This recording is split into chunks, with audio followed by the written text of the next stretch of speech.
એક શિક્ષિકાએ સૌથી નબળા વિદ્યાર્થી પર જે મહેનત કરી એનું પરિણામ 15 વર્ષ પછી કોઈએ વિચાર્યું નહોતું.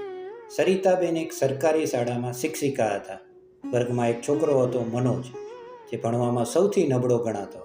બીજા શિક્ષકો તો એને નકામો કહેતા, પણ સરિતાબેને ક્યારેય હાર ના માની.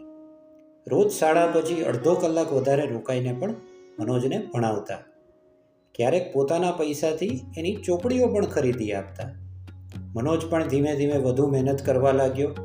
પરીક્ષામાં પાસ થયો. પછી શાળાનું શિક્ષણ પૂરું થયું અને વર્ષો વીતી ગયા. 15 વર્ષ પછી અચાનક એક આઈએએસ અધિકારીની ગાડી શાળામાં આવી. એ મનોજ હતો.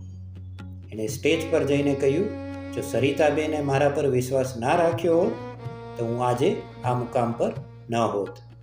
એ દિવસ સરિતાબેનની નિવૃત્તિનો વિદાય સમારંભ હતો. આખો હોલ તાળીઓથી ગુંજી ઉઠ્યો. એક શિક્ષકનો વિશ્વાસ તમારી આખી જિંદગી બદલી શકે છે. જો તમે આજે જે મુકામ પર છો એ કોઈ શિક્ષકના તમારામાં કરેલા વિશ્વાસથી છો, તો કમેન્ટમાં એ ટીચરને આભાર વ્યક્ત કરવાનું ન ભૂલશો.